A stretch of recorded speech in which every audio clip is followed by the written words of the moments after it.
जय श्रीमन्नारायण। आज आप सभी के बीच में एक बहुत अद्भुत विषय है। हमारे आचार्य, हमारे गुरु जी अरुण पांडे जी के साथ में हम सौंदर्य लहरी आरंभ कर रहे हैं और ऐसे अन्य ग्रंथों के साथ कुछ ना कुछ चलता रहेगा। आगे आप लोग जैसा बताएंगे उस हिसाब से इसको देखेंगे।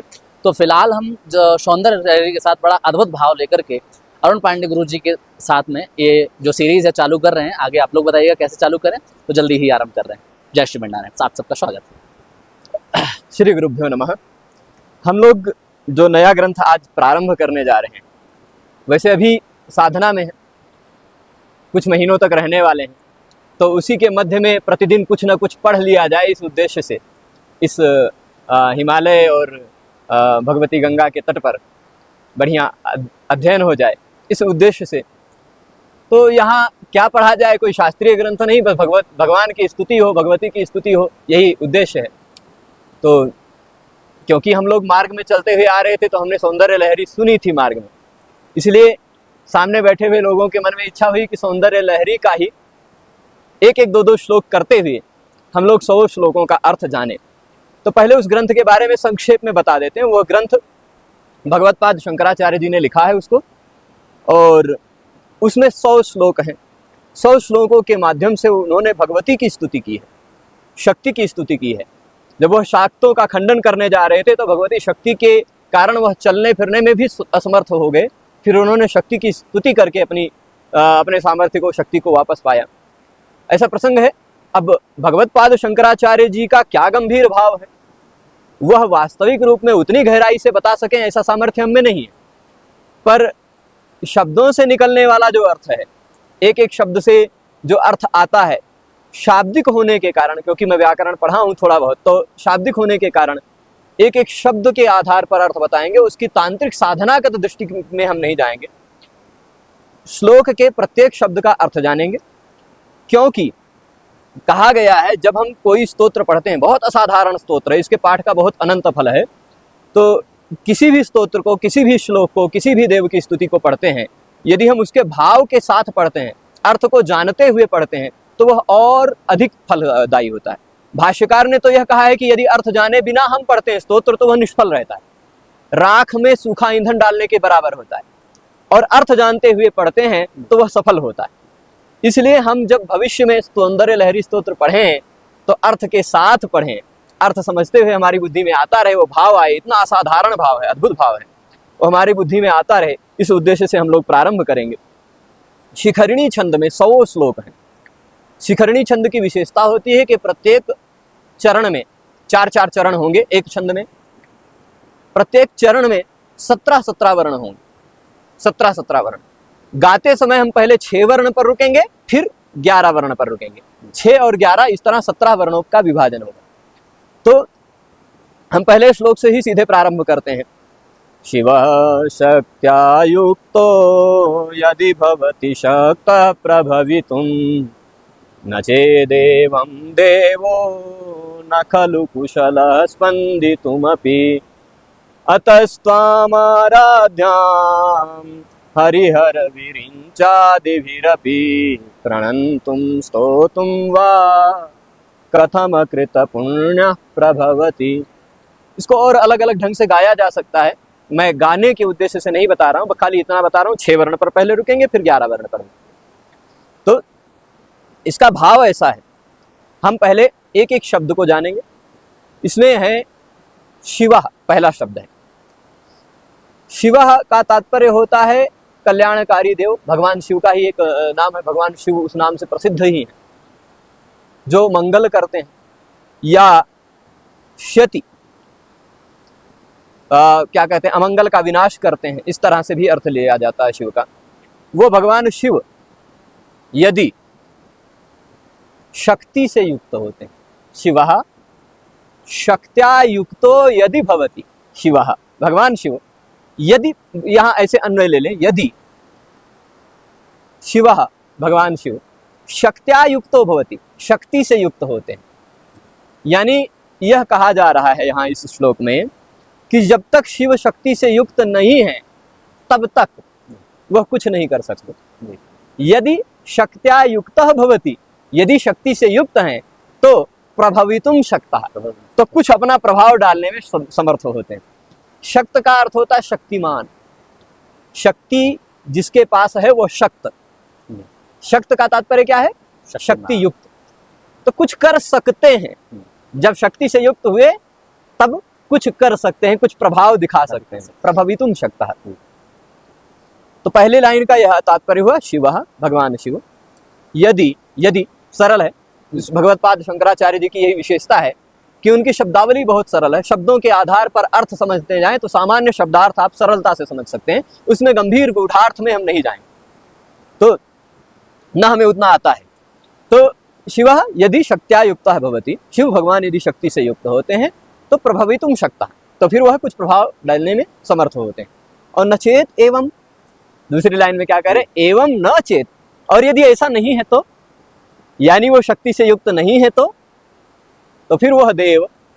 देव शब्द का तात्पर्य होता है, बहुत सारे अर्थ हैं देव शब्द के, पर यहाँ देव शब्द प्रसंग के अनुरूप भगवान शिव परक है, शिव पर अर्थ है। अन्यथा देव में मूल रूप में देव धातु है, उसके कई अर्थ हैं। तो यहाँ देवा भगवान देव, भगवान शिव। न चेत एवं, शिव शब्द ब्रह्म का सूचक भी है, तो ब्रह्म भी जब शक्ति से युक्त होते हैं, पर ब्रह्म भी शक्ति से युक्त होते हैं, तभी कुछ कर सकते हैं।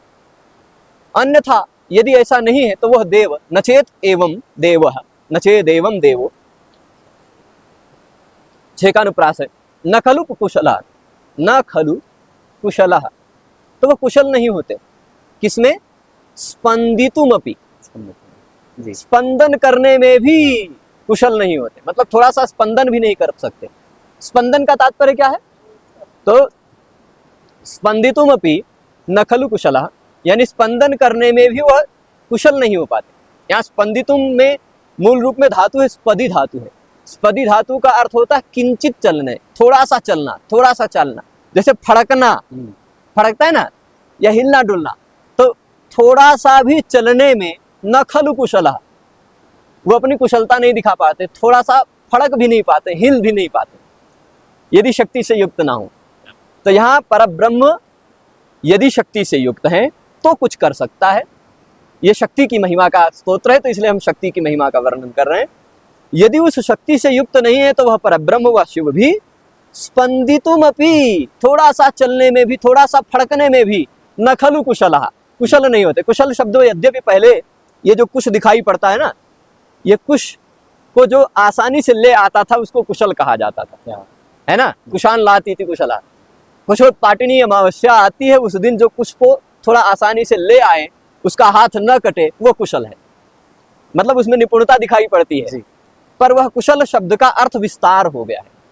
कुशल शब्द का अर्थ प्रवीण, चतुर, दक्ष, निपुण इत्यादि अर्थों में भी हो गया, और कुशल का अर्थ समर्थ होना भी अर्थ में। तो वह स्पंदन करने में भी समर्थ नहीं होते भगवान शिव। अच्छा, इसीलिए यानी जो परब्रह्म है वह परब्रह्म भी शक्ति के विहीन, शक्ति से विहीन हो जाने पर शून्य है। इसलिए हमें स्तुति किसकी करनी है? शक्ति की करनी है। अतः, तीसरी लाइन में कह रहे हैं अतः त्वाम, इसीलिए मैं आपको, त्वाम मतलब आपको, आप कैसी हो, आप कैसे हैं, तो वो वर्णन कर रहे हैं हरि हर विरिंचादि भीरपि आराध्याम। अतः त्वाम के बाद आराध्याम है। आप कैसी हैं? हरि भगवान शिव, भगवान विष्णु, हर भगवान शिव, विरिंची, विरिंची शब्द अभी अगले श्लोक में भी विरिंची आएगा। तो विरचयति इति विरिंची, जो विरचन करते हैं, जो रचना करते हैं, जो सृष्टि करते हैं, उनको विरिंची कहा जाता है। भगवान ब्रह्मा, ब्रह्मा जी का एक नाम है विरिंची। तो हरि हर विरिंच्यादि भीरपि, आदि शब्द से जब हरि कह दिया, भगवान शिव कह दिया, भगवान विष्णु, भगवान शिव और भगवान ब्रह्मा तीनों आ गए, तो आदि शब्द से और किसका ग्रहण होगा? अन्य सभी देवता, मनुष्य, असुर, सुर और ये क्या कहते हैं, मानो जितने भी हैं सब, आदि शब्द से ब्रह्मा विष्णु शिव आदि में क्या आ गए? सब आ गए, सब, कुछ नहीं बचा। तो इसलिए पर यहाँ आदि भीरपि, ब्रह्मा विष्णु शिव आदि के द्वारा भी जो आराध्या है, मतलब जैसे मान लीजिए मैं अध्यापन करता हूं, तो मैं अपने छात्रों के द्वारा आराध्य हो जाऊंगा।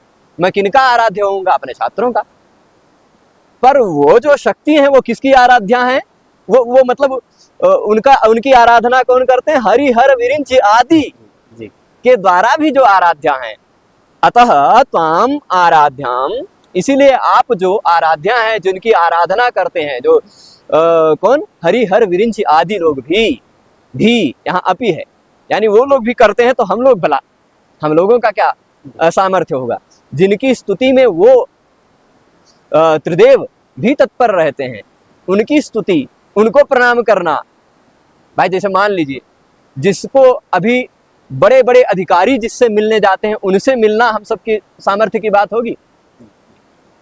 जिसको प्रणाम वो सब करना चाहते हैं, उनको प्रणाम करने का हमारा सामर्थ्य होगा? नहीं।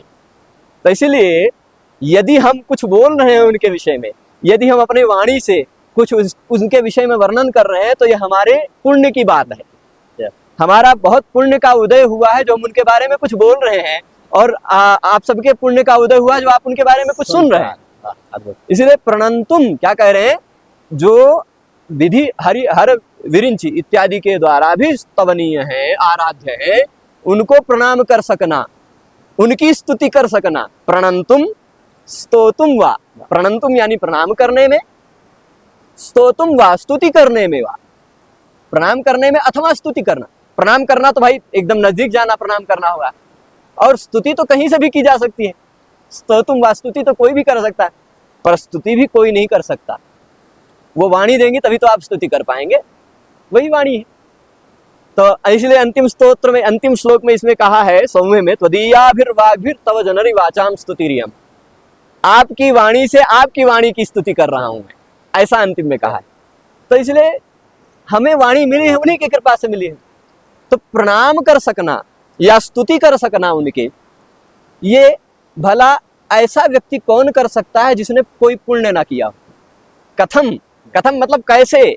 अकृत पुण्य, अकृत पुण्य मतलब न कृतम इति अकृतम, जिसने न किया हो वह अकृत कहलाएगा। तो नहीं किया है पुण्य जिसने, वह है अकृत पुण्य।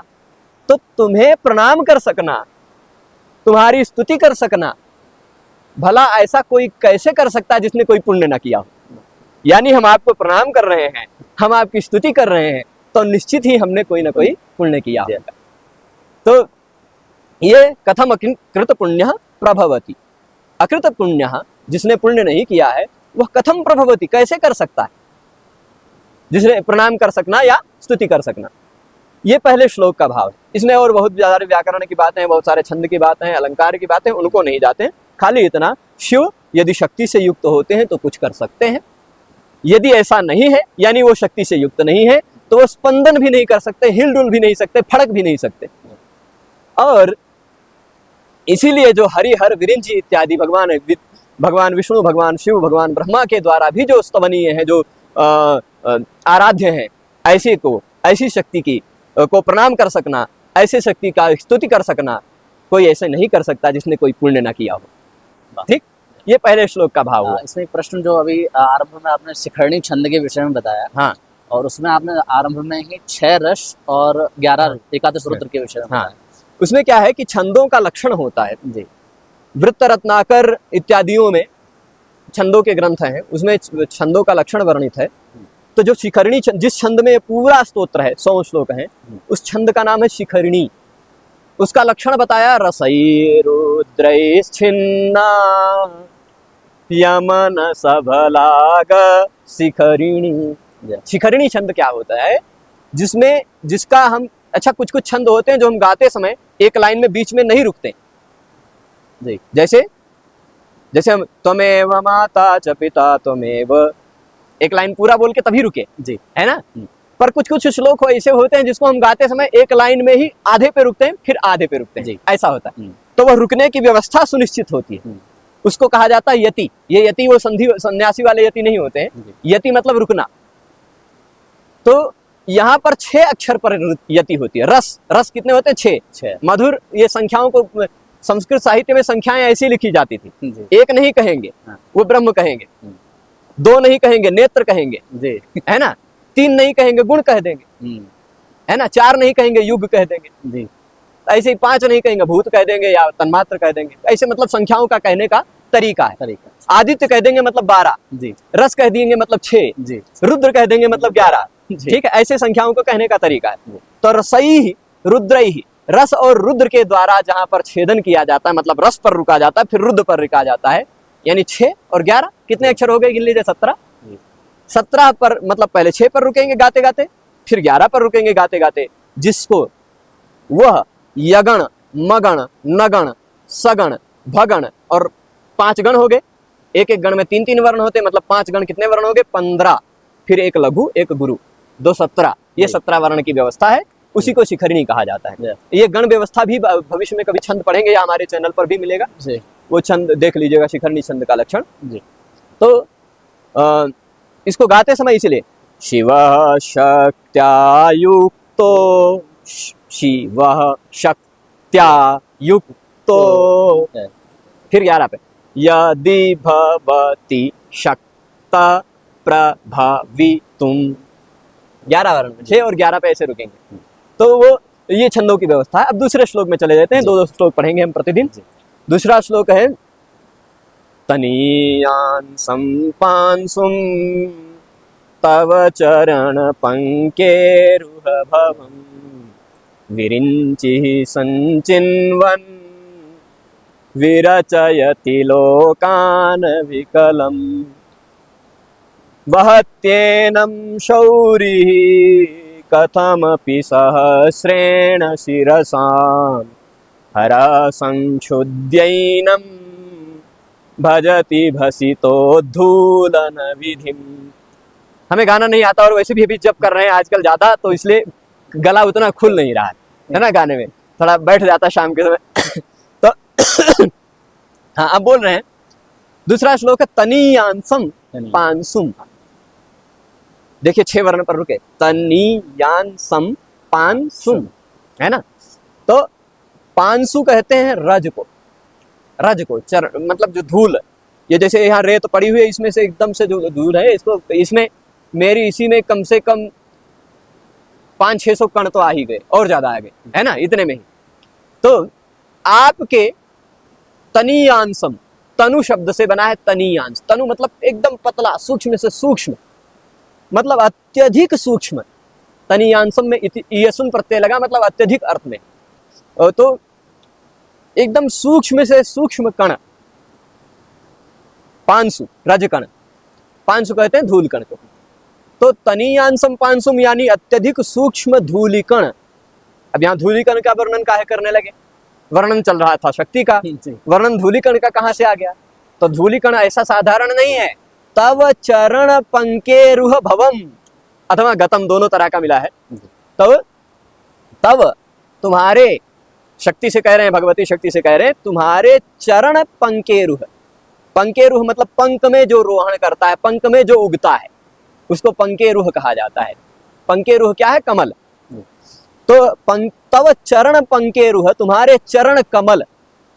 चरण पंकेरुह मतलब चरण किसको कहा जाता है, जिससे चरण करते हैं, जिससे चलते हैं, वो चरण है। तो भगवती आप चलती हैं, तो आपके चरण रूपी कमल से थोड़ा सा जो सूक्ष्म कण होता है, अत्यंत सूक्ष्म कण होता है। सूक्ष्म कणों की मतलब भगवती के चरण कमल के रज की कितनी महिमा का वर्णन कर रहे हैं, ये आप देखेंगे दूसरे श्लोक में। तो अत्यंत सूक्ष्म तनीयांसम, द्वितीय विभक्ति है। कि क्यों द्वितीय विभक्ति, क्योंकि उसको चुनते हैं। जैसे मैंने अभी चुना, तो मेरे इस चुनने में, मेरे इस चयन में कई कण आ गए, पर आपके चरण कमल में, आपके चरण कमल से निकलने वाले छोटे से धूलिकण को, अत्यंत सूक्ष्म धूलिकण को, विरिंची, विरिंची मतलब विरचन करने वाले भगवान ब्रह्मा जी, विधाता। तो विरिंची ही संचिन्वन, उसका संचय करते हैं, उसको ले लेते हैं। संचिन्वन कौन कौन संचय कर रहे हैं, भगवान ब्रह्मा जी। किसका संचय कर रहे हैं, सूक्ष्म धूलिकण का, अत्यंत सूक्ष्म धूलिकण का। कैसे सूक्ष्म धूलिकण है, तव चरण पंकेरुह भवन, तुम्हारे चरण कमल से होने वाले धूलिकण का। कौन चुनते हैं, ब्रह्मा जी, ठीक है। विरिंची ही संचिन्वन, ब्रह्मा जी चुन करके लोकान विरचयति, उसी धूलिकण से सारे लोगों का विरचन करते हैं, सारी सृष्टि उसी से करते हैं। ब्रह्मा जी जो सृष्टि करते हैं, सृष्टि करने में जैसे मान लीजिए आपको कुछ बनाना हो, कुम्हार घड़ा बनाता है, तो उसको कुछ कुछ लगता है, मिट्टी लेना पड़ता है, चाक चलाना पड़ता है, कठिनाई होती है, पसीना होता है, ऐसे बैठे बैठे ऐसे हाथ करता है, इशारे करता है, मतलब तो तमाम बहुत कठिनाई से बनता है। आप कुछ भी बनाइए ना, उसमें परिश्रम तो लगेगा। तो ब्रह्मा जी आपके चरण धूलि को, कण को, सूक्ष्म से सूक्ष्म कण को संचय करते हैं, चुनते हैं, और चुनने के बाद लोकान, एक दो लोक नहीं, लोकान बहुवचन है, कई लोगों को अविकलम, बिना किसी विकलता के, बिना किसी कठिनाई के, अत्यंत सरलता से बना डालते हैं।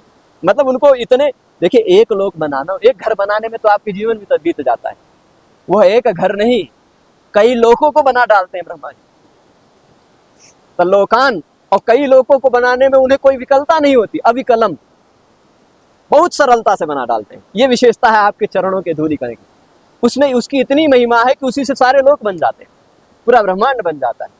तो तव चरण पंके रुह भवन तनीयांसम पांसुम, आपके चरण कमल से निकलने हुए छोटे से सूक्ष्म कण को विरिंची संचिन्वन ब्रह्मा जी संचय करते हुए अविकलम लोकान विरचयति, बिना किसी विकलता के, बिना किसी कठिनाई के लोक का विरचन कर देते हैं, सारे लोगों को बना डालते हैं। ठीक है, ये धूलि कण।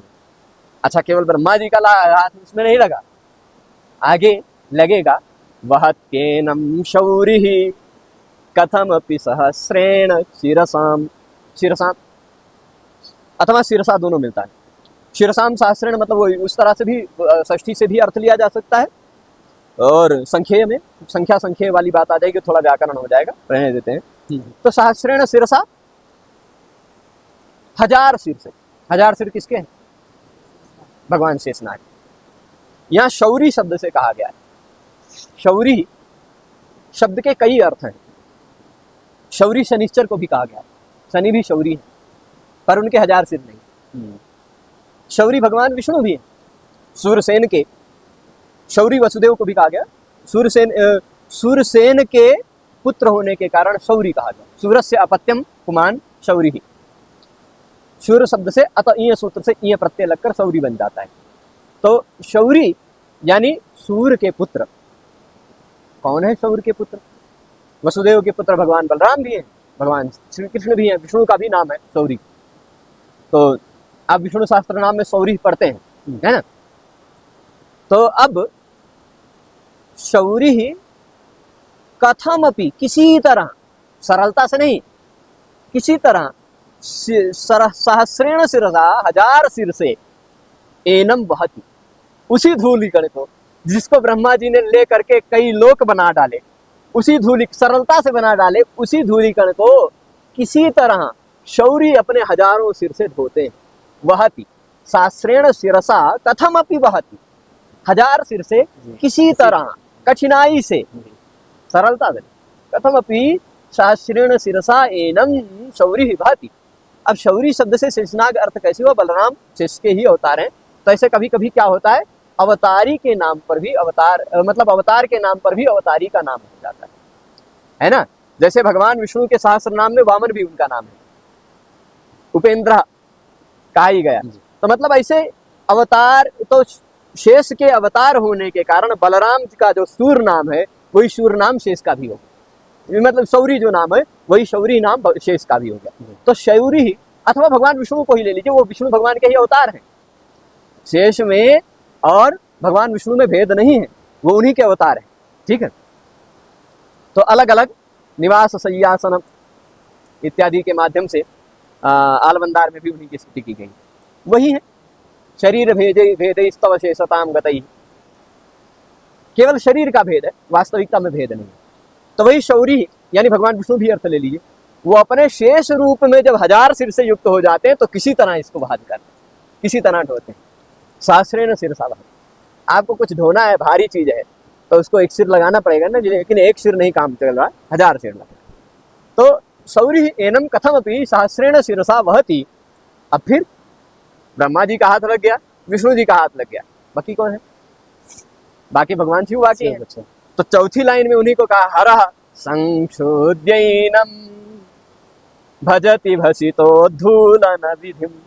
हरः भगवान शिव, एनम संक्षुद्य, एनम यानी उसी धूलि कण को जिसको ब्रह्मा जी ने सृष्टि के रूप में कई लोग बना डाले, जिसको भगवान विष्णु शेष के रूप में हजारों सिर से ढो रहे हैं, उसी को हर संशुद्ध, संशोधन करना मतलब होता है पीस डालना, पीसना, चूर्णीकरण, उसको क्या कहते हैं, एकदम से चूर्ण कर देना, पीस डालना। तो हरा एनम संक्षुद्य, भगवान शिव उसको पीस डालते, एकदम चूर्ण कर डालते। प्रलय काल में उन्हीं का वही काम है, विस्फोट करते हैं, पूरा चूर्ण हो जाता है। और फिर उसी से एनम संशुद्ध, उसी धूलिकण को संशोधन करके भसित उद्धूलन विधिम भजत। भसित उद्धूलन क्या कहा जाता है? भसित कहते हैं भस्म।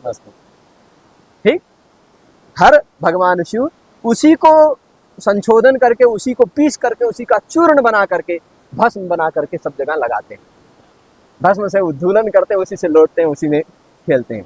तो ये भगवती के चरण कमल के धूलि की महिमा होगी।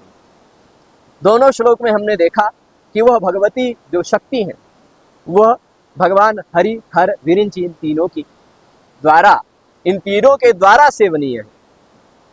उन्हीं के चरण कमल की धूलि को लेकर ब्रह्मा जी लोक को बनाते हैं, उन्हीं के उस धूलि को भगवान विष्णु शेष के रूप में हजारों सिर से धारण करते हैं, उसी को लेकर के चूर्ण करके भगवान शिव भस्म का भस्म लेपन करते हैं। ठीक है, ये भाव दोनों श्लोकों में हमने समझा। अब तीसरे श्लोक से अविद्या नाम अंतः से आगे हम लोग कल पढ़ेंगे। जी, ठीक है।